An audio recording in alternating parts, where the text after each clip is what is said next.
अस्सलाम वालेकुम। आज हम शॉर्ट प्ले है, one act play time visitor, इसकी समरी को डिस्कस करेंगे।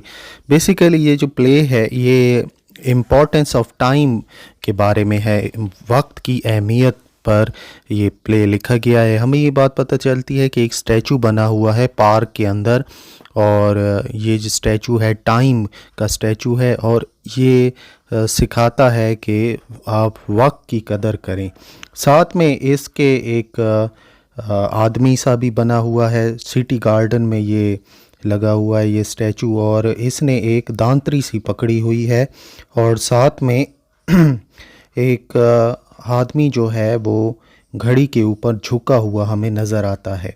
यानी स्टैचू इस तरह से बना हुआ है। सबसे पहले हमें बात पता होनी चाहिए कि कॉलिंस नाम का एक आदमी है जो कि पार्क कीपर है इस गार्डन के अंदर, और ये पार्क कीपर वो वाहिद ऐसा बंदा है जो कि इस स्टैचू के साथ बातें करता है। स्टैचू जो है वो लोगों की बातचीत भी सुन सकता है, और लेकिन वो सिर्फ जवाब देता है कॉलिंस को। सबसे पहले विटलनैप और शैपस्टिक दो आदमी आते हैं। ये दोनों बिजनेसमैन हैं और काफ़ी परेशान दिखाई देते हैं, और कहते हैं कि कारोबार के अंदर एक लम्हा भी ज़ाया करना बहुत बड़ा नुकसान दे सकता है।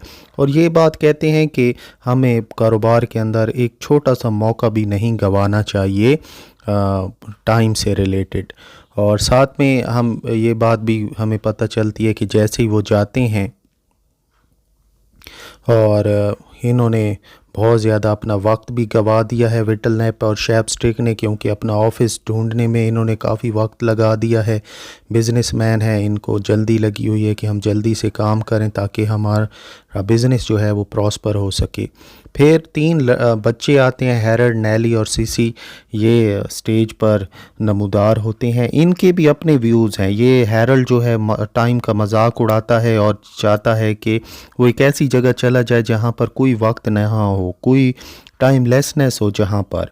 और साथ में वो ये स्टैचू को भी नहीं पसंद करता, क्योंकि स्टैचू वक्त की अहमियत के बारे में उसे बताता रहता है। सिसी जो है वो जानती है कि हैरल्ड जो है हमेशा एक या दूसरी चीज़ को नफ़रत करता रहता है, और वो घर भी नहीं जाना चाहता डिनर के लिए, और मतलब कि वो चाहता है कि बस पार्क में वो खेलता रहे जहाँ पर वक्त बिल्कुल भी ख़त्म ना हो। साथ में कॉलिंस जो हैं, हमें ये बात पता चलती है कॉलिंस पार्क के अंदर आते हैं और हमेशा कंप्लेन करते रहते हैं कि लोग अपने टिकट्स यहाँ फेंक जाते हैं। एक स्पेशल बॉक्स बना हुआ है, उसके अंदर ये टिकट्स क्यों नहीं फेंकते। साथ में हमें एक और नौजवान लड़के के बारे में भी पता चलता है जिसने एक लॉटरी का टिकट उठाया हुआ है, और वो उम्मीद कर रहा है कि मुझे 30,000 पाउंड की लॉटरी मेरे पास निकल आएगी। अब ये पूरी कोशिश में है कि मैं किसी तरह ये वक्त जल्दी गुजर जाए और लॉटरी वाला दिन आए और लॉटरी में जीत लूँ। हालांकि ये इतना गरीब है कि इसके पास एक सिगरेट ख़रीदने के भी पैसे नहीं हैं। साथ में हमें दो लवर्स भी मिलते हैं, ईवी एंड आर्थर। ईवी जो है एक छोटे से स्टोर में काम करती है, और आर्थर बेरोज़गार है, और ये थोड़ा सा भी वक्त इनको जितना मिलता है तो ये पार्क में गुजारती हैं। ईवी कहती है जब मैं काम पर होती हूँ तो घड़ी तो चलती भी नहीं है, ऐसे लगता है घड़ी की सुइयाँ बस रुक गई हैं। जब मैं तुम्हारे साथ होती हूँ तो वक्त ऐसे गुजरता है जैसे पता ही नहीं चलता। अब यहाँ से हमें ये बात पता चलती है कि जो लवर्स के लिए वक्त बहुत जल्दी गुजरता है, और कुछ लोगों के लिए जैसे ये सेकंड यूथ है, इसके लिए वक्त गुजर ही नहीं रहा। अब वो पूरी कोशिश में है कि जल्दी वक्त गुजरे ताकि लॉटरी निकले और मुझे 30,000 पाउंड मिल जाएं।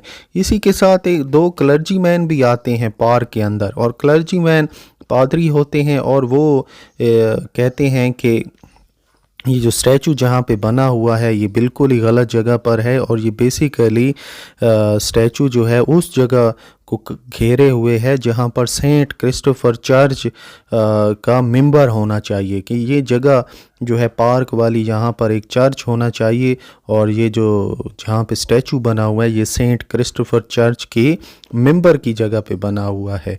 तो साथ में हमें ये बात भी पता चलती है कि जो कॉलिंस है वो ये कहता है कि नहीं, आप यहाँ से इस स्टैचू को मत हटाइए, ये मुझसे बातें करता है। और तो जो क्लर्जी मैन है वो उसका मजाक भी उड़ाते हैं। अब आती है एक बूढ़ी सी औरत जो कि 82 साल की होती है, जिसे वक्त की से नफ़रत होती है। इसने अपने घर से तमाम घड़ियां भी उतार दी हैं। ये वक्त को देखना ही नहीं चाहती, ये चाहती है कि बस मैं किसी तरह वक्त मुझसे दूर रहे, मैं बूढ़ी ना हूँ, मैं इसी तरह ज़िंदा रहूँ।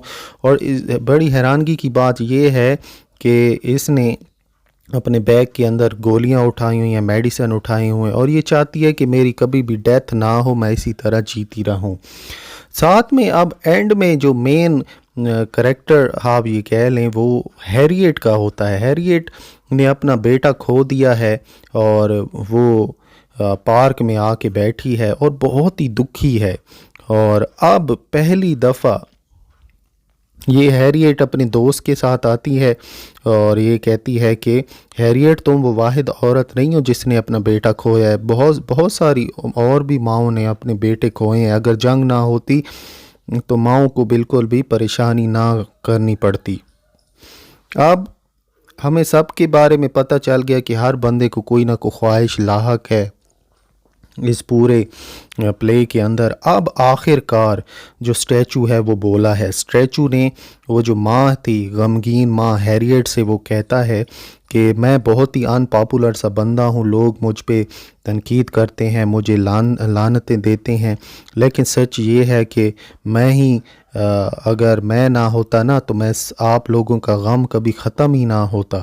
मैं अगर उस गम वाले वक्त से आपको आगे ना लेके जाता तो आप सारी ज़िंदगी उसी दुख में ही रहती। मैं ग्रेट हीलर हूँ, मैं आप लोगों के दुख दर्द को ख़त्म करता हूँ, और मैं एक डॉक्टर हूँ, एक फिजिशियन हूँ, और मैं एक हीलर हूँ। और मेरी कंफर्ट के बग़ैर आप लोगों को कहीं सुकून भी ना मिलता।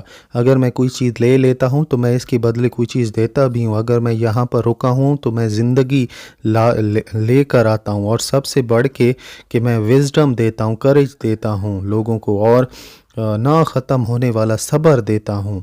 और बाद में फिर जो टाइम स्टैचू है वो हैरियट को एडवाइस करता है कि अब तुम सो जाओ, सोने से तुम्हारा जो सौरो है, गम है, वो थोड़ी देर के लिए ख़त्म हो जाएगा। फिर वो उस माँ को लोरी देकर सुला देता है, और इस तरह से हैरियट को हम देखते हैं कि वो सो रही होती है स्टेज के ऊपर, और जो नींद है वो उसके लिए एक दवाई का काम कर रही होती है। एंड में कॉलिंस दोबारा से स्टेज पर आता है और वो ये कहता है कि मैं ज़िंदगी बहुत खुशगवार गुजार रहा हूँ, क्योंकि मेरी पास मेरी बीवी है जो कि मुझे अच्छा खाना देती है, और मेरी जो दूसरे प्लेयर्स हैं उनको भी सेटिस्फाई करती है। तो पूरे यहीं पर ये जो प्ले है ये ख़त्म हो जाता है। तो आप ये देखें, हर किसी करेक्टर को कोई ना कोई टाइम से रिलेटेड उन्हें कोई ना कोई टेंशन है। विटलनेप और शैपस्टिक को था कि हमें जल्दी अपने ऑफिस बनाना है, कारोबार शुरू करना है।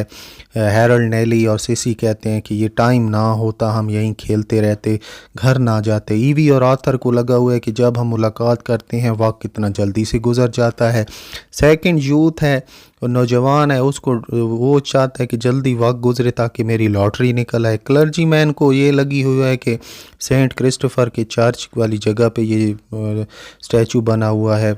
और जो ओल्ड लेडी है वो कहती है कि वक्त ना हो, मैं इसी तरह जीती रहूं। हैरियट ने अपना बेटा खो दिया है। तो ये देखें, ये टाइम की इम्पोर्टेंस के बारे में ही ये पूरा का पूरा प्ले हमें बताता है।